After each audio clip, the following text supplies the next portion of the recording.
So some of y'all gonna be upset, okay? But y'all bite these nuts, these spicy nuts, if you got any issues, and then you'll feel all better, okay? Now let's get into this. First of all, I want to go into this character, Amerigo Vespucci. I was going through the history. You have a lot of people come into the comment section and they say things like, oh, America was named after Amerigo Vespucci, because here's the facts about what really happened. So the deal is that Amery is a Hebrew term. Amery means copper colored. That's what the term Amery, A-M-E-R-I, it's a Hebrew term meaning copper colored.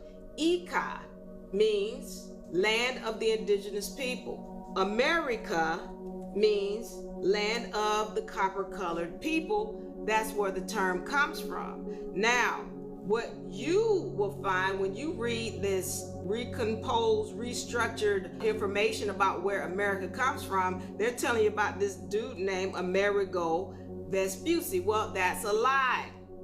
And I'm going to give you several reasons how you know it's a lie. Number one, when you do your research, what you will find is that Amerigo Vespucci changed his name to Amerigo after he entered the land. Now, I want to clear up some things. When you go and do research, what you'll find is that when Columbus set sail, he told Queen Isabella and King Ferdinand, and according to these other documentation, and that actually, matter of fact, let me pull it up. But one of the other sources will tell you that when Christopher Columbus, when he set sail, or before he set sail, he made a contract with Queen Isabella and King Ferdinand, and he was letting them know there is a land. Now, according to this document, it had been named a mark land. This document says, but there's a couple of other documents. What it shows is that there was a contract whereby Vespucci had already told them, I know of this land. And so here it is. According to this documentation, and this is coming from theguardian.com, all right? But according to this information, it says, thus a marquia. So what happened is, the fact is that Christopher Columbus visited Iceland in 1477 to 78 and learned of West landmass named Markland. So from what this thing is saying is that in before 1492, which is when Christopher Columbus supposedly set sail, he had already sailed to a place called Iceland, or Iceland.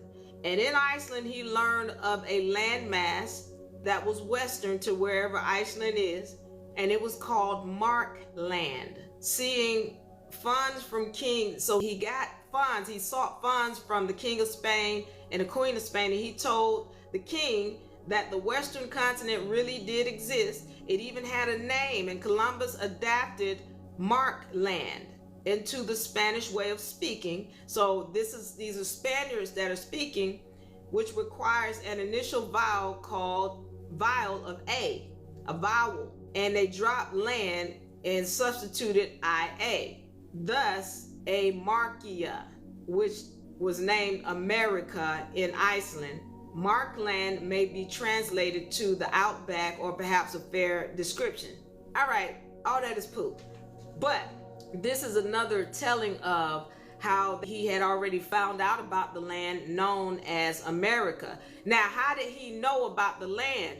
It had already been named because the Hebrews and the people who were known as Israelites and all of that, they had been traveling back and forth.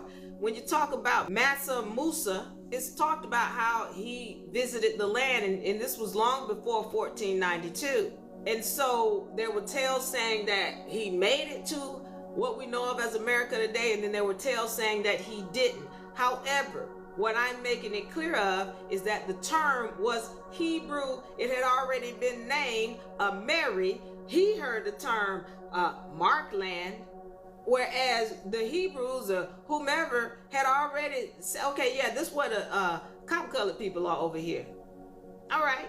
So you might be saying, well, no, how we know what you said ain't right, Diva? How we know? Okay, first of all, we have a story here showing that Christopher Columbus had already known of the territory. They're trying to come up with the assumption about how he came up with the name.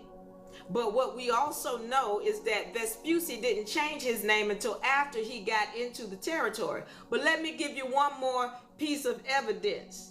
I want you to look up. You can Google it or whatever you want to do. But look up America, comma, 1828 dictionary. America, comma, 1828 dictionary. You can Google that. And what you're going to find is something very interesting. So when you Google America, comma, 1828 dictionary, what you find is Western's Dictionary 1828. Now, why are we going back this far?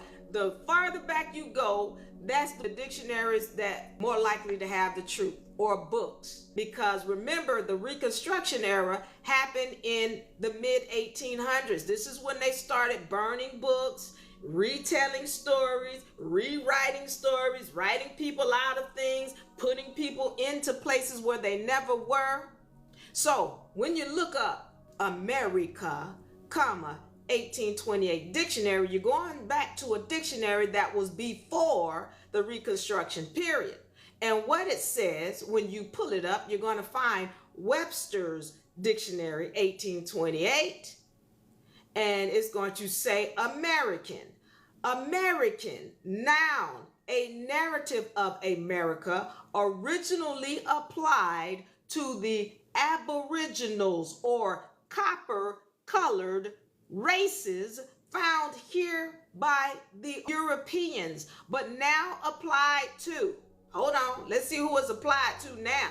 Originally applied to the copper-colored or aboriginal races found here by the Europeans, but now applied to the descendants of Europeans born in America.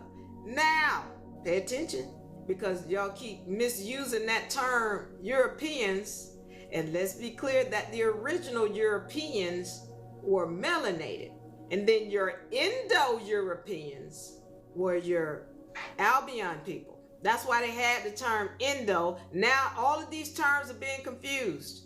So what they're saying here is that they're applying, and let me say this too, because this could be very, very well true here, because it says applied to the descendants of the Europeans born in America.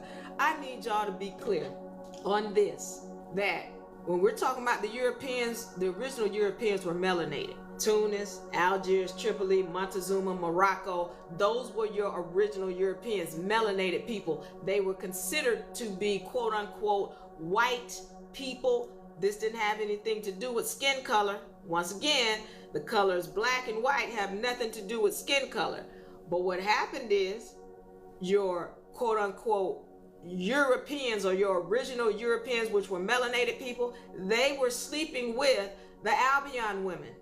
Yeah, that's what they were doing. That's why they were bringing over a whole bunch of concubines, which is, y'all look up the daughters of the American Revolution.